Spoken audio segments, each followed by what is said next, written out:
Tell about the rap concert. Yeah, there's a rap concert coming. This is Dana Gindt. I've lived in the neighborhood for 22 years, so I was here for 10 years before this all came. Obviously, your largest investment in your life is usually your home, and I thought this would be my forever home, and this has really devastated my life. It's stressful. My children can't sleep. You can't even watch TV without turning it off, and I live over a half mile, probably 3/4 of a mile away from the Rock. So it's just extraordinary how long this has been going on.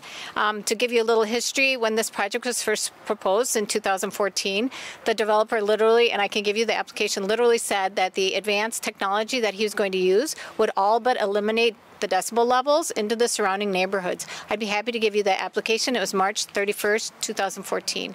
The Halloween events they're supposed to end at 11. They literally, I have recordings on my phone till 1:30 in the morning, and there is a 30-second loop of a woman screaming, doors slamming. There's a man running around with a chainsaw at midnight, 12:30, 1 o'clock in the morning. That's what goes on, and it's for dozens of days.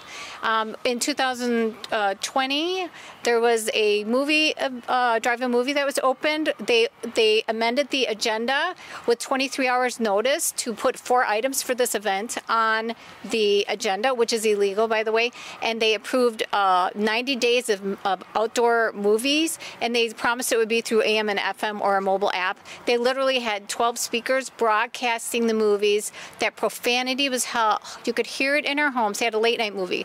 You could literally hear profanity in our house till 12:30, 1 o'clock in the morning. Literally.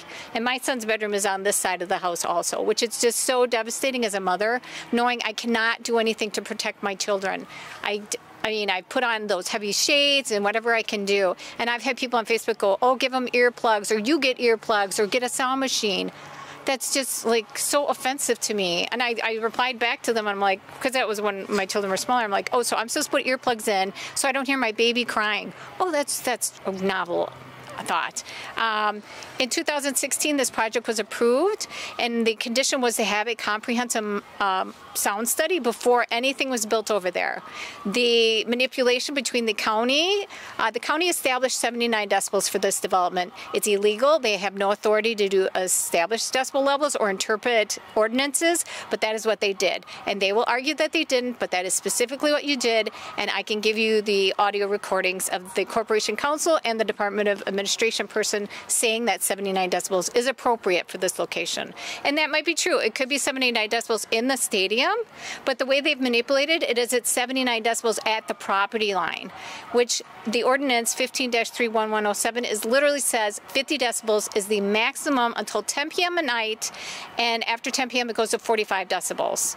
And it's literally in several ordinances at the city. So I can give you that. So just the county conflicts with the city. Yes, the county, okay. Right. So this is what happened. The county established the decibel level of 79 decibels, and they didn't specify it was at the property line, but then when the developer used that information and went to the city and said, oh, the county approved all this, I get it. And then he said, oh, it's at the property line, but there is an ordinance that says at the property line, but obviously, it can't be 50 decibels on this side of the residential property line and 79 on the other. Or if you're next to a commercial property, it can't be 50 decibels on this side and 65 on the other of a manufacturing district. It's got to be 65 decibels on their factory, and then as it gets, 500, 1,000 feet away, it's got to be different. How do you spell your last name and first name? Gindt, sorry.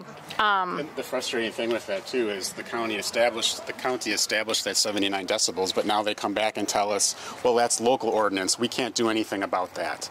And the city will tell you, well, we can't do anything about that. They're allowed to do 79 decibels. So it's a loop that just goes round and round where no one wants to take responsibility or do anything. 79 decibels inside the stadium or at the county, at the property line? So the county just talked about 79 decibels. Okay. They were not specific, and they selected so there's dozens of pages related to noise ordinances, nuisances, disorderly conduct. All those are related to sound ordinance, noise ordinances in the city.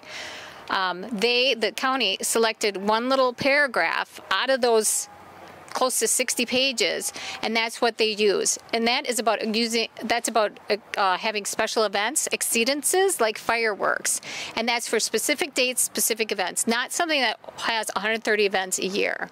Okay, so that's the problem that's going on here, is that this is for 130 days a year. There's 50 to 75 home baseball games a year. There's 40 or more live bands. Every Thursday there's a live band. Every Saturday there's a live band from May until October. And then in October, then you have the Halloween craziness. And then in the winter, you have them making snow like 24 hours a day that you can literally hear it buzzing in your house miles away.